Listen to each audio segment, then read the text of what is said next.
Kung gusto mo ng legit na chika, eto na yun! Chika! Walang filter, walang edit. Chika! Hindi ito fake, hindi ito late. Chika ni Sisa!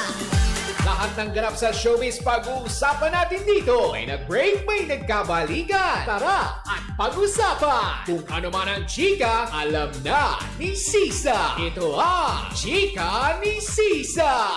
Chika! Ni Sisa! Isang magandang hapon, Metro and Mega Manila. We are number 106.7 Energy FM. Pandawag mong sabihin na radyo, sabihin mo Energy. Sa magandang hapon pa rin po sa lahat ng mga walang pasok.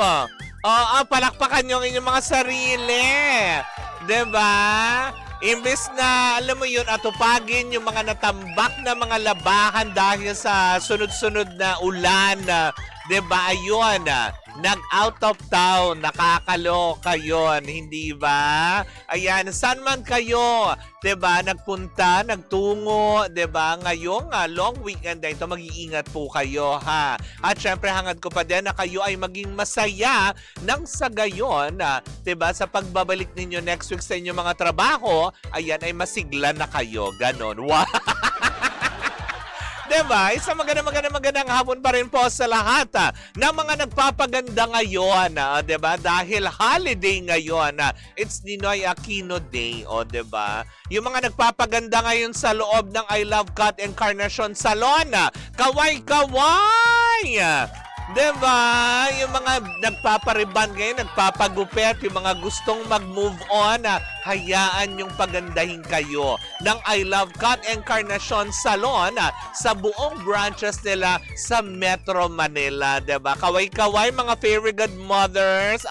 Hello po. Diba?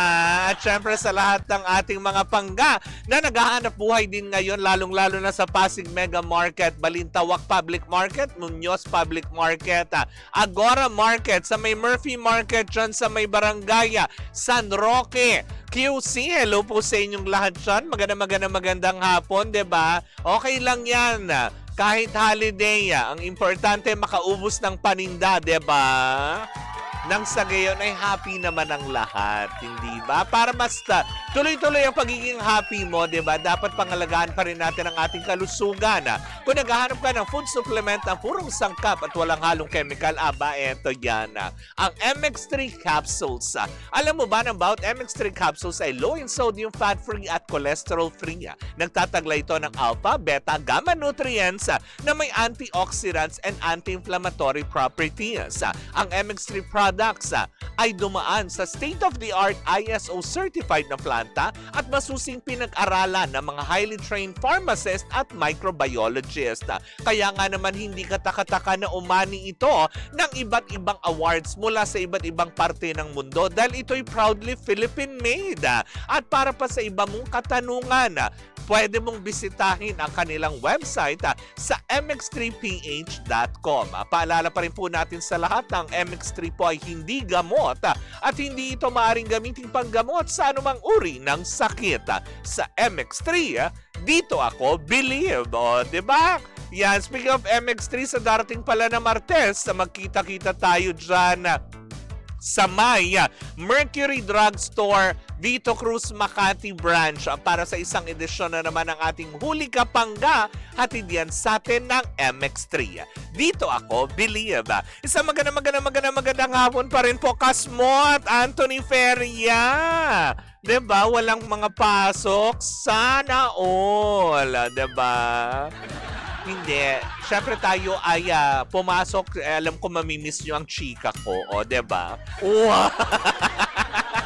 Si Daryl Fukunaga, hello sa iyo. Ate Corina Dano, yung mga nag-aabang-abang-abang dyan.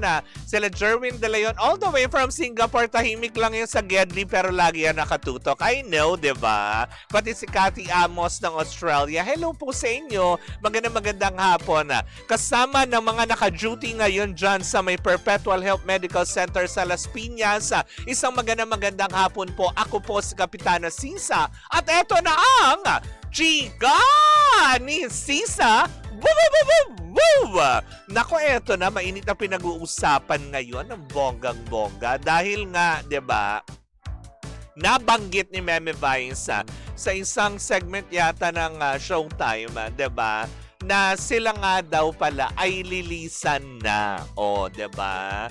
Lilisanin na nila ang hindi yung noontime program slot, kung hindi ang kanilang old studio pala. Lilisanin na dahil gigibain daw yata na yon at lilipat naman daw sila. Marami kasi ang medyo napatanong, saan na naman pupunta ang Showtime? Kung nagpaalam na at nagparamdam na sa madlang people, 'di ba? Pero nagpaalam lang naman sila na yung old studio kasi nila ay hindi na nila yan magagamit for the next coming months. Kasi sila ay lilipat na sa kabilang building nga ba? O, 'di ba? Same area pa din naman.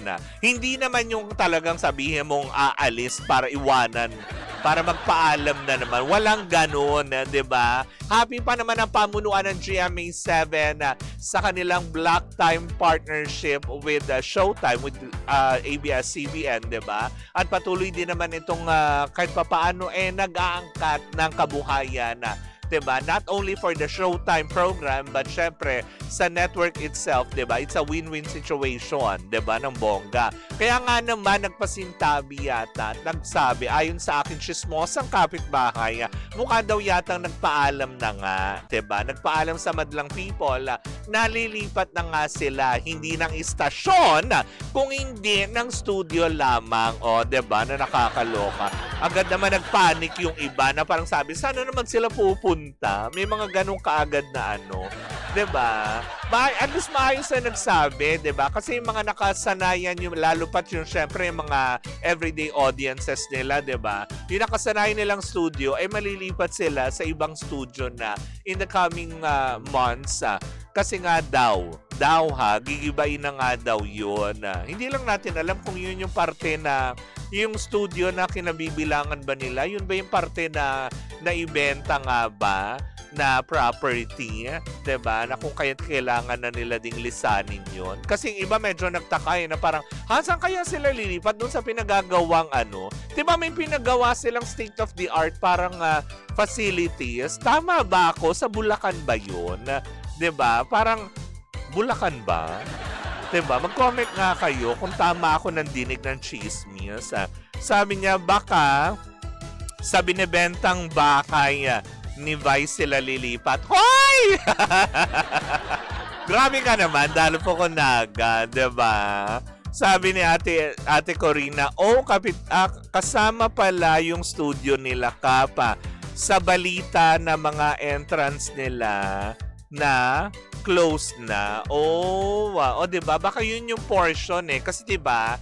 Hindi naman lingid sa kalaman natin na yung parang portion yata ng whole property dyan sa Mother Ignacia, di ba naibenta na yata din nila prior pa, way back.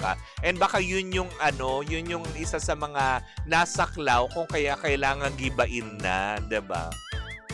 Pinondohan naman na ulit ng mga Lopez ito. Hindi ba nila pwedeng bilhin na ulit pabalik? Gano'n? Para hindi nagigibain yung mga ganyan. Kasi 'di ba, parang lately 'di ba, kasi 'di ba ang mga Lopezes 'di ba, biglang biglang magpopondo nga na parang aabot yata ng 6 billion pesos plus, 'di ba? Para maipagpatuloy ang kanilang kumbaga parang operasyon, at the same time yung mga pondo at saka siguro yung mga kulang na dapat bayaran, kaya napondohan ulit ang mga Lopezes ito, 'di ba? And that's for me, it's a good news. Pero kung sakali din naman na kasi dahil malamang kasama yung pinagbentahan, kung lilipat naman din, hindi naman din mawawala at same quality program pa din naman yung ating matutunghayan everyday, and I don't see any problem with that at all. 'Di ba? Kaya nakakaloka. Pero yun nga, 'di ba? Para dun sa mga medyo nag-alala kung saan lilipat lang po pala ng studio, hindi naman ng time slot o kaya ng channel. Wala nang ganun, bati-bati na silang lahat. 'Di ba? Napagkasunduan na nila na okay, tigil na natin 'to. Ganon. Walang ganon. Walang titigil. Ganon. 'Di ba? Pero yun nga, para lang sa akin, it's a good sign, 'di ba? Lalo pat ngayon na ulitin ko, 'di ba, kahapon na nasabi naman na natin na si Vice Ganda ay may mga ilang shows na mapapanood na sa sa GMA7, 'di ba? Tapos may project pa siya with with TV5 na tinanggap, 'di ba? Na kaya I'm so happy, 'di ba? Nakaka-proud lang.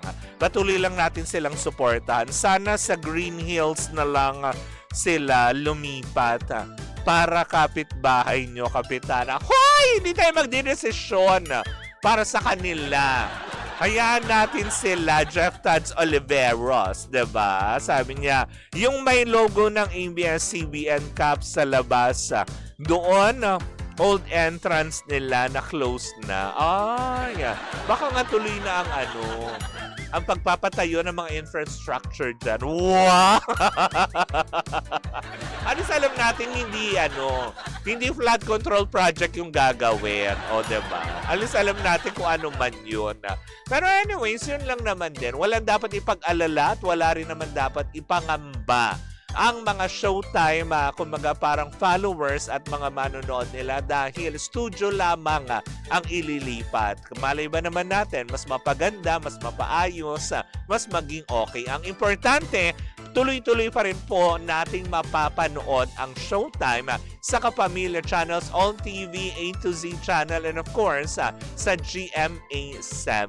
O, diba? Anyways, ako mga panggayang po muna ang ating unang chika for today's video. Sa ating pagbabalik, pag-usapan natin, Ann Curtis, may iniinda nga bang karamdaman? Oh my gosh, ang Diyosa, totoo ba yun? Well, sama-sama natin pakatutukan yan sa pagbabalik ng Chika ni Sisa. Woo, woo, woo, woo! At tuloy-tuloy po muna ang ating tugtugan. Siyempre, dito po lamang yan sa number 106.7 Energy FM. Pangga, wag mong sabihin radyo, sabihin mo Energy.